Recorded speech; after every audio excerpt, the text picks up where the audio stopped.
Hey guys, welcome back to another episode of the DFS Express presented by Loudmouth MMA and MMAtoday.com. I am your host, the DFS Sniper, here to talk UFC on Fox 26. The main event is Robbie Lawler versus Rafael dos Anjos. These episodes, if you never watched or listened to an episode of the DFS Express, there's a lot of content out there. A lot of people playing DraftKings. I want to try and get you in and out in 10 minutes, going through the entire card, fight-by-fight picks, DraftKings specific. So these are picks for your daily fantasy contest. We'll start at the top. Robbie Lawler and Rafael dos Anjos priced evenly at 8,100. I'm leading RDA in this fight. Lawler's taken a lot of damage over the years, and even during his great streak, it's a lot of split decisions, close fights. Dos Anjos is the former lightweight champion, a lot made of his size at 170. Doesn't look that bad to me. The difference in this fight, I really think, are going to be the leg kicks of RDA keeping Lawler off. And also, if RDA wants to get this fight to the ground, I think he should be able to do so. I know Lawler has good takedown defense. I just think RDA finds a way to get this fight to the ground and is a very good submission grappler. And I think he could have the advantage there, and at least he has the takedown upside, which you do look for on DraftKings. So RDA is my preferred play at 8,100. Ricardo Lamas 9,300, Josh Emmett 6,900. I like Lamas a bunch here. Emmett has that puncher's chance. He's got a lot of power, but Lamas is too technical. Should be able to get the fight to the ground. All around the better play. I wouldn't overanalyze this one. I like Lamas at 9,300. Santiago Ponzinibbio, 8,700 versus Platinum Mike Perry at 7,500. This fight is going to go one of two ways. Ponzinibbio is going to be able to keep it a tactical fight, keep Perry at range, frustrate him, box him up, and win a decision, maybe get a late finish. Or Perry's going to turn this into a brawl, and in a brawl, you have to favor Mike Perry. Personally, I think it's going to be a technical fight. I think Ponzinibbio is too smart to get dragged into that type of brawl, and he's going to be able to win a 3-round decision. So I like Ponzinibbio at 8,700. Misha Cirkunov, 8,500. Glover Teixeira, 7,700. I think Cirkunov, a lot of people are really quick to jump off that bandwagon. I'm going to stay there for at least one more fight. Glover just took a beating against Alexander Gustafsson. Could have the advantage on the feet, but I think Cirkunov gets the takedown against Glover. Glover's shown he can be taken down.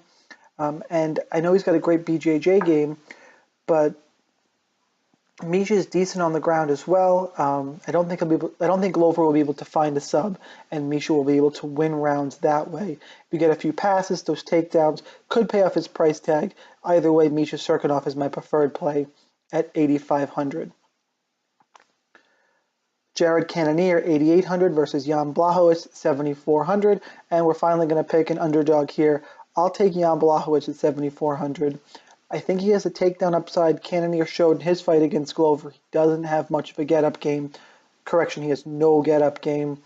And people are underestimating Blachowicz's jiu-jitsu. I know he got taken down by Patrick Cummins. He was gassed in that fight. And I know Gustafsson took him down. Cannonier's not the level of Gustafsson in terms of takedown. It's not even close. I think this fight could be close in the feet, but Blachowicz could have the advantage with takedowns. He was able to keep Devin Clark from taking him down and eventually finish that fight with a standing rear naked choke. There are tools to victory here for Blachowicz, and another thing towards just leaning Blachowicz being the preferred play, there's not a lot of underdogs I really like on this card to win. I think he's got a real shot, so he's my preferred play at 7,400. Marquez, 9,100. Darren Stewart, 7,100. At a little bit of desperation here, I'm going to take Darren Stewart at 7,100 just as a preferred play. I don't love it, but Marquez is really hyped up. I think he's going to be really highly owned at 9,100 for a guy making his UFC debut. Coming off the Dana White Tuesday Night Contender Series head kick knockout, he's got a lot of hype behind him.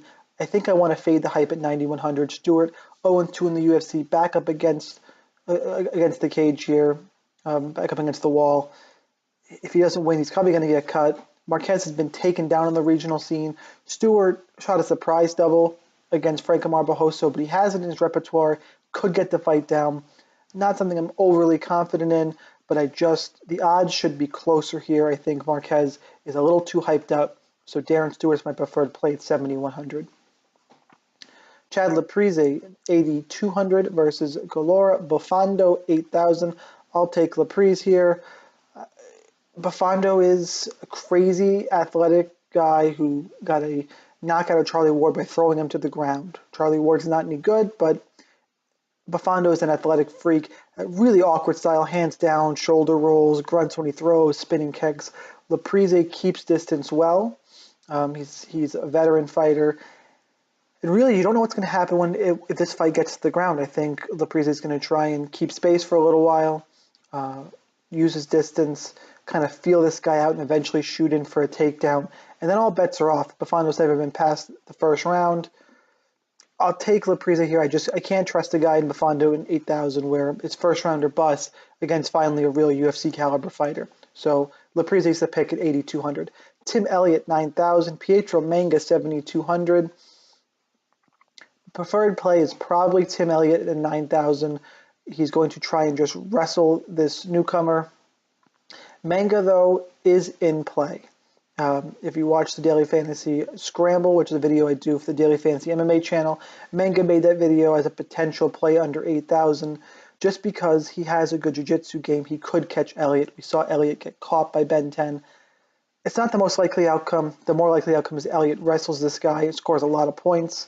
So he's my preferred play at 9,000, but I can't fault you for playing Manga in GPPs if you're looking for a sub. It is a possibility. Abel Trujillo, 8,900 versus John McDessie, 7,300. Two guys who have been around a long time have not fought each other. I like Abel Trujillo here. McDessie has lost 3 of his last 4. The lone win was a split decision win over Mehdi Baghdad. Just really deteriorated. I think Trujillo can get this down. He can wrestle, and he throws with big power. McDessie's shown some chin issues, has been finished quite a bit recently. Abel Trujillo's clearly my preferred play at 8,900. Aloali Bambose, 8,600 versus Alessio Di Chirico, 7,600. Not on the popular underdog here. Di Chirico, 7,600 is getting a lot of hype. I'm not seeing it. I know Bambose gas is very, very hard. I've heard that. I've heard people see it. I don't think he's going to have the chance to gas in this fight because I think he gets an early finish against Alessio. If he doesn't, I admit, probably a big problem there, and Chirico could come through for you.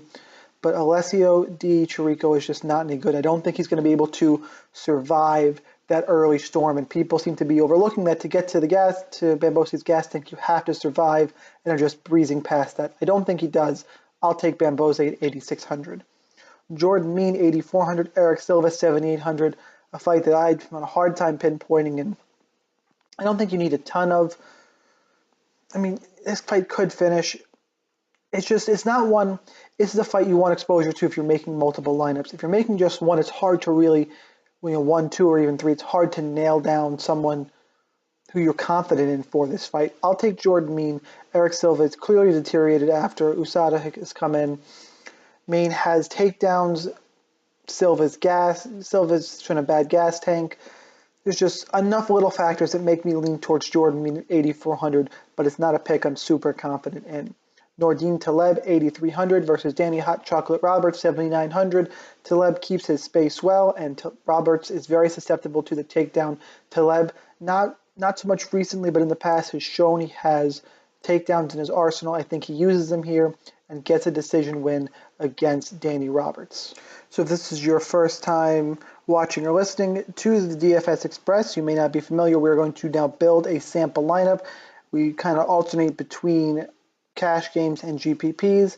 This week we're going to build a sample GPP lineup, keeping in mind I build this on Wednesday night. Things could change, but this is kind of my process to build a GPP lineup, at least here on Wednesday.